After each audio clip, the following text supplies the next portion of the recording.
पिछले वीडियो में हमने श्रीमद् भगवद गीता के द्वितीय अध्याय के 8वें श्लोक तक अध्ययन कर लिया था। आज 9वें श्लोक से आगे पढ़ते हैं। संजय धृतराष्ट्र से कहते हैं, एवं उक्त्वा ऋषिकेशं गुडाकेशं परन्तप न योत्स इति गोविंदम उक्त्वा तूष्णीं बभूव।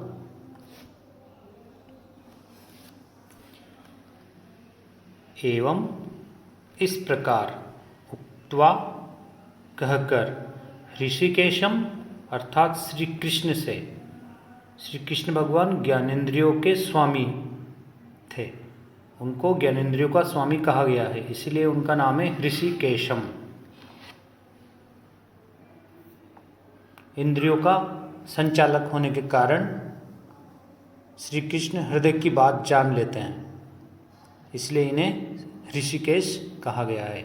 तो एवं उक्त्वा ऋषिकेशम, इस प्रकार कहकर श्री कृष्ण से, किसने कहा? गुडाकेश अर्थात अर्जुन ने। अर्जुन का एक पर्याय है गुडाकेश।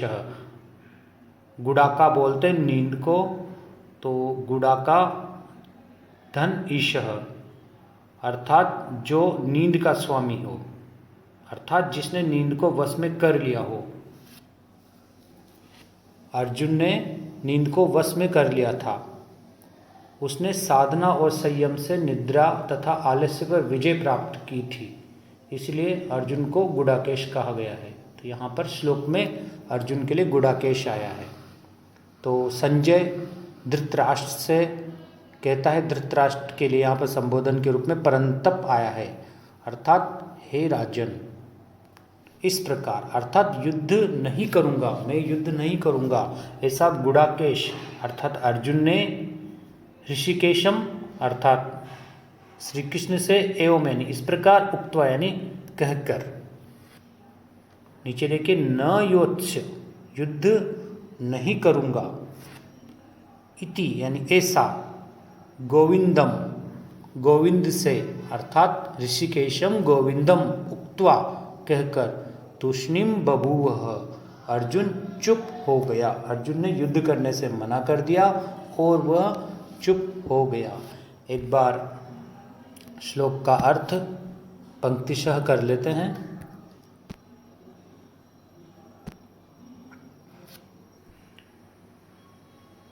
संजय धृतराष्ट्र से परंतप अर्थात कहता है, परंतप यानी हे राजन, एवं इस प्रकार कहकर गुडाकेश अर्थात गुडाकेश अर्जुन ऋषिकेशम अर्थात श्री कृष्ण से इस प्रकार कहकर तूष्णीं बभूव, तू चुप हो गया। क्या कहकर? न योत्स इति गोविंदम उक्त्वा, मैं युद्ध नहीं करूँगा, इस प्रकार ऋषिकेश गोविंद से, श्री कृष्ण से इस प्रकार कहकर चुप हो गया। अगला श्लोक देखते हैं।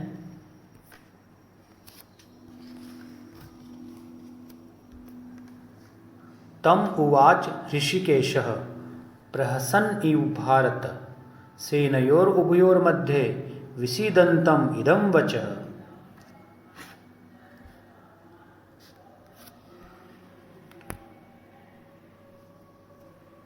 तम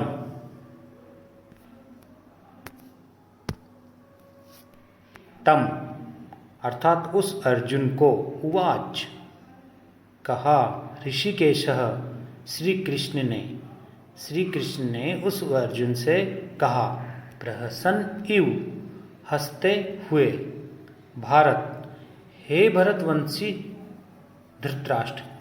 संजय यहाँ पर धृतराष्ट्र से पूरी बात बता रहा है जो भी महाभारत के युद्ध में हो रहा है। तो भारत अर्थात हे भरतवंशी धृतराष्ट्र, श्री कृष्ण ने उस अर्जुन से कहा।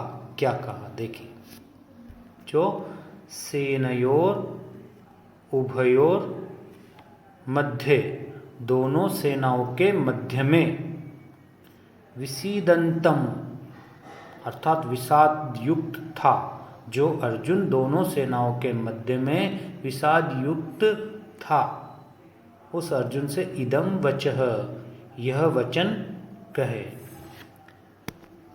पंक्तिशः श्लोक का अर्थ देखते हैं।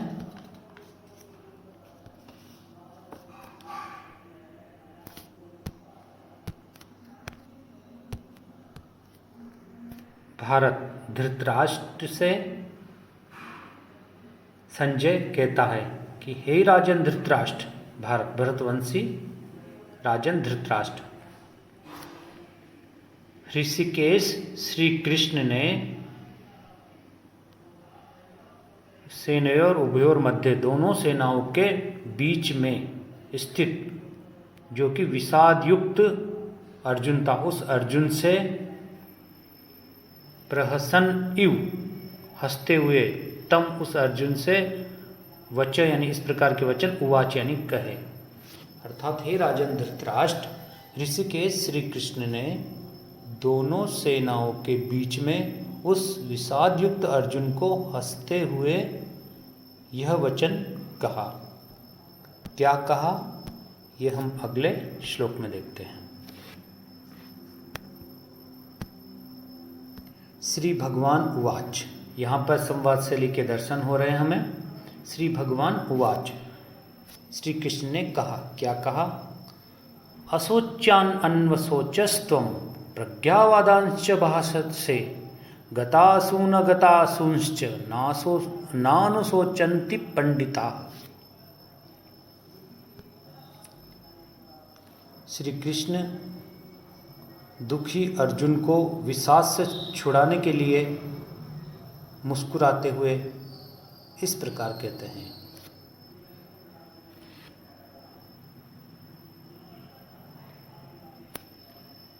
असोचान अर्थात जिनका शोक नहीं करना चाहिए, अन्वसोच उसका शोक करता है।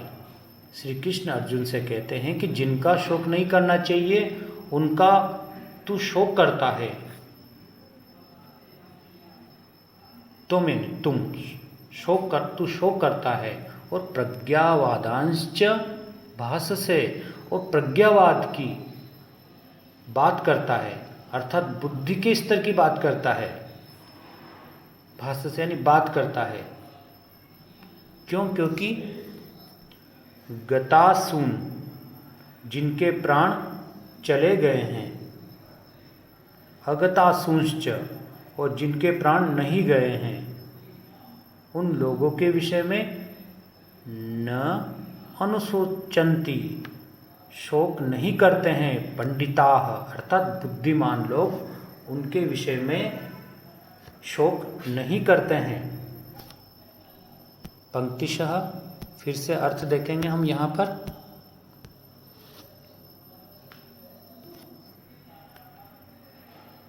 श्री कृष्ण भगवान अर्जुन से कहते हैं, हे अर्जुन, असोचान अन्वसोचस्त्वम जिसका शोक नहीं करना चाहिए उसका तू शोक करता है। प्रज्ञावादांश्च भाषसे और प्रज्ञावाद की बातें भी कहता है। गतासून अगतासूंश्च नानुशोचन्ति पंडिता जिनके प्राण चले गए हैं और जिनके प्राण नहीं गए हैं उनके लिए पंडित जन शोक नहीं करते हैं। श्री कृष्ण अर्जुन से आगे कहते हैं, न त्वएव अहम जातु नासम न त्वं न इमे जनाधिपाः न च एव न भविष्यामः सर्वे वयम अतः परम।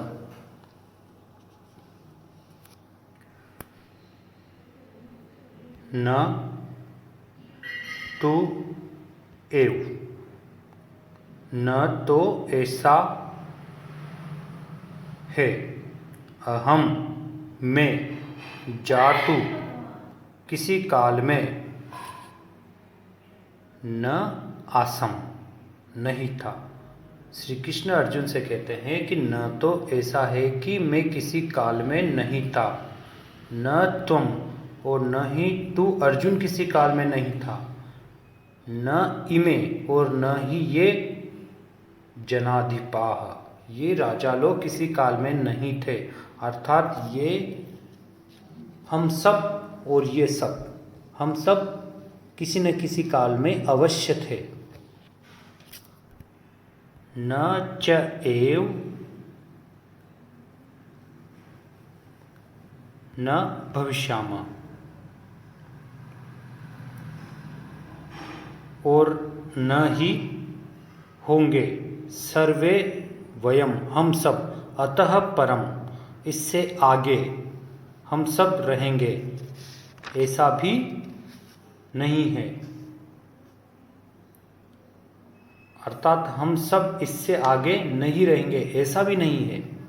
एक बार संपूर्ण श्लोक को पंक्तिशः देखते हैं।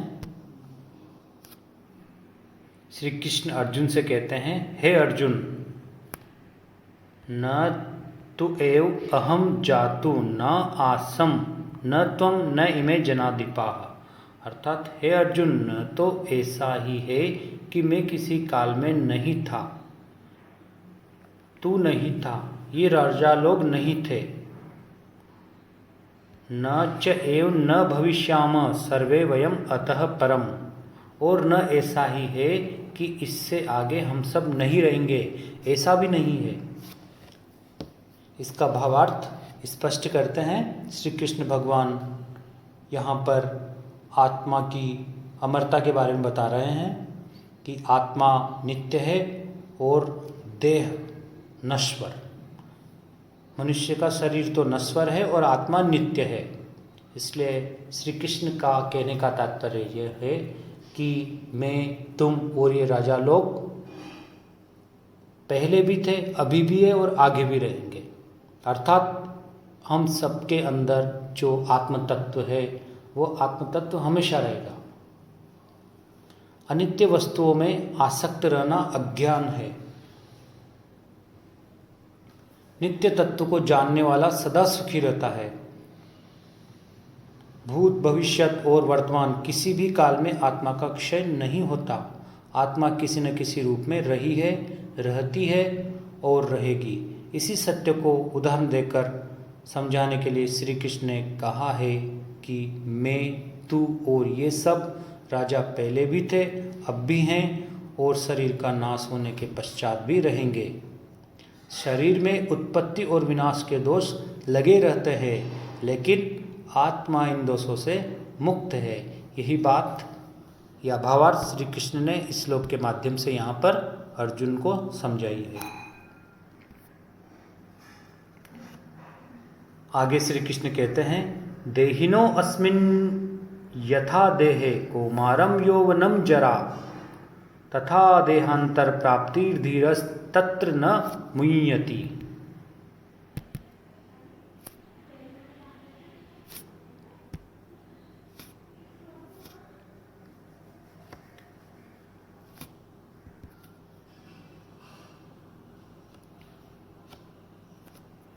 देहिनः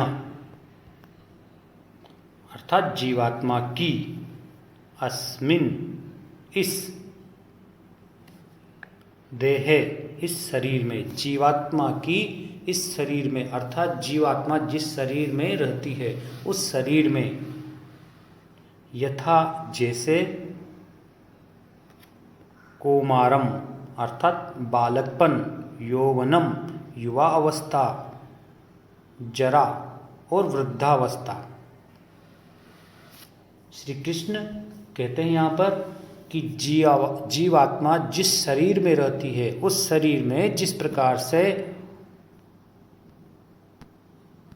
कौमारम अर्थात बालकपन, यौवनम अर्थात युवावस्था, जरा अर्थात वृद्धावस्था,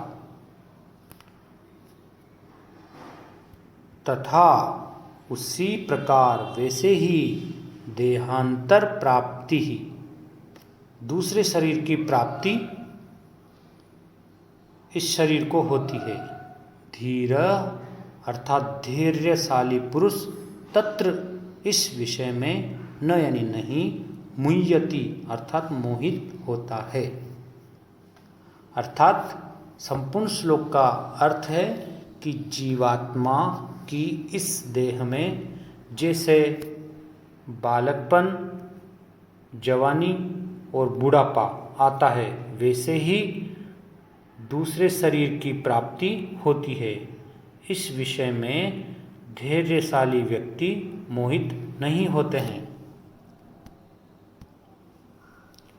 मनुष्य केवल देह का नाम ही नहीं है, बल्कि देह और आत्मा का योग है। आत्मा को जानने वाले शरीर का शोक नहीं करते, क्योंकि शरीर तो नश्वर है। नश्वर तन हमेशा नहीं रहता है, जबकि जो नित्य तत्व आत्मा है वो हमेशा रहता है। इसी बात को यहाँ पर श्री कृष्ण ने अर्जुन को समझाया है।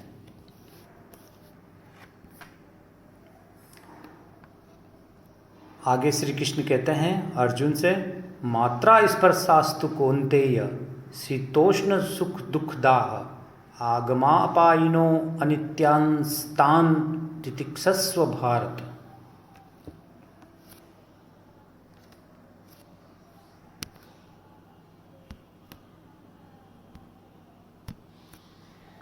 मात्रा स्पर्शा, मात्रा बोलते हैं इंद्रियों को। मीयते एभिर इति मात्रा, अर्थात जिनसे बाहरी पदार्थ नापे जाते हैं उन्हें मात्रा कहते हैं। शब्द आदि विषयों को जिनसे जाना जाए, ऐसी श्रोत्र आदि इंद्रिया मात्रा है। तो मात्रा अर्थात इंद्रियों, मात्रा स्पर्शास्तु अर्थात मात्रा और विषयों के जो संयोग है। कौन्ते अर्थात है कुंती पुत्र अर्जुन, इंद्रिय और विषयों के जो संयोग है, मात्रा स्पर्शास्तु अर्थात इंद्रियों और विषयों के जो संयोग है, वे तो शीतोष्ण सुख दुखदाह अर्थात सर्दी गर्मी, सुख और दुख देने वाले, दा अर्थात देने वाले। तो इन दोनों लाइनों का अर्थ हम देखते हैं। तो नीचे से फिर ऊपर की लाइन का अर्थ निकलेगा कि सर्दी गर्मी, सुख और दुख देने वाली, दा यानी देने वाली, शीतोष्ण सुख दुखदा, सर्दी गर्मी सुख दुख को देने वाली। मात्रा स्पर्शास्तु कौन्तेय, इंद्रियों और विषयों के जो संयोग है वे तो आगम अपायिनो आने वाले और जाने वाले हैं, अनित्यान और अनित्य है। आने वाले जाने वाले मतलब क्षणभंगुर है और अनित्य है। इसलिए तान उनको तितिक्षस्व अर्थात सहन करो भारत, यानी हे भरतवंशी अर्जुन, हे कौन्तेय तुम उनको तितिक्षस्व सहन करो। संपूर्ण श्लोक का अर्थ देखते हैं हम कि श्री कृष्ण अर्जुन से कहते हैं कि हे कौन्तेय, हे कुंती पुत्र अर्जुन, शीतोष्ण सुख दुखदा, सर्दी गर्मी और सुख दुख को देने वाले, मात्रा स्पर्शास्तु अर्थात इंद्रियों और विषयों के जो संयोग है वे तो आगमापायिनो अर्थात आने वाले और जाने वाले अर्थात क्षणभंगुर है और अनित्य है। इसलिए तान तितिक्षस्व उनको तू सहन कर भारत, यानी हे भारत उनको तू सहन कर।